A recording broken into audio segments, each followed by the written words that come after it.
Hello everyone, my name is Sia Lee, and today I will be presenting on the World Trade Organization for my BBB4M, Unit 3 assignment.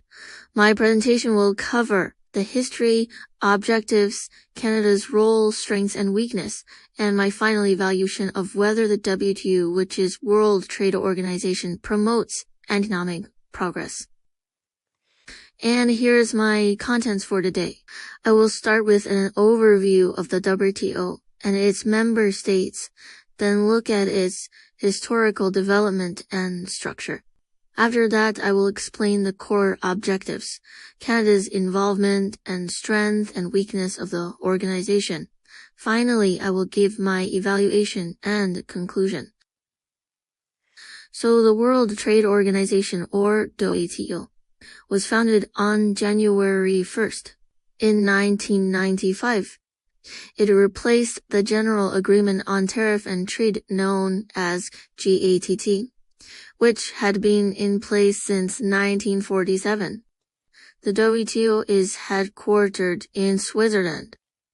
As of 2026, it has 164 member economies, representing over 98% of global trade.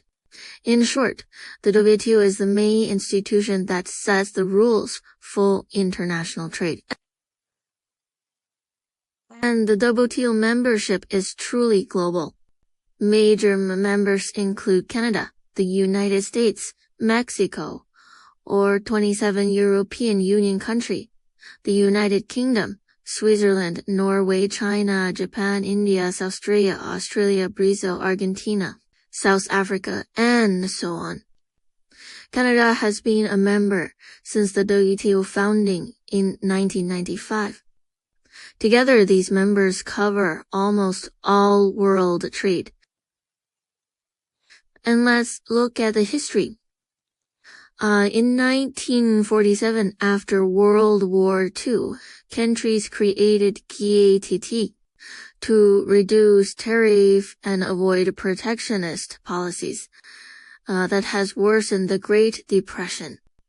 Between 1986 and 1994, the Uruguay round of negotiation expanded trade rules to cover service and intellectual property. In 1995, the WTO officially replaced GATT. In 2001, the Doha Round was launched to help developing countries, but it remains largely unfinished. More recently, in the 2020s, the WTO has faced rising protectionism and paralyzed dispute settlement system. The WTO's highest authority is the Minister Conference, which means every 2 years, the day-to-day work is done by the General Councils, which also act as a dispute settlement body and the trade policy review body. There are also specialized communities for goods, service, intellectual property. Decisions are made by consensus. This means all members must agree, which can make decision-making slow, but giving every country a voice. The WTO has several key objectives. First, it administers and enforces multilateral trade agreement. Second, it produces a forum for trade negotiation. Third, it settles trade disputes through a binding dispute settlement system. And fourth, it works to reduce tariffs and non-tariff barriers. Fifth, it promotes fair trade practice, such as anti-dumping rules. And finally, it assists developing countries with technical support and trade capacity building. Canada has been deeply involved from the beginning. Canada was an original signatory to GATT in 1947. As a founding member of the WTO in 1995, Canada actively participates in all trade rounds and use the WTO dispute settlement system. For example, in the long-running softwood lumber disputes with the United States, Canada also advocates for rules-based trade and support developing countries. For Canada, the WTO provides access to global markets and a predictable framework to challenge unfair trade practice. Now, what are the strengths of the WTO? For the global economy, reduced tariffs have boosted trade volumes and economic growth. The dispute settlement system prevents trade wars and adds stability. For Canada and business, lower trade barriers open new markets for exporters, and small and medium enterprise benefits from the predictable rules. For consumer, interest competition leads to lower price and more products variety. For developing countries, special provisions and technical assistance help them integrate into the global economy.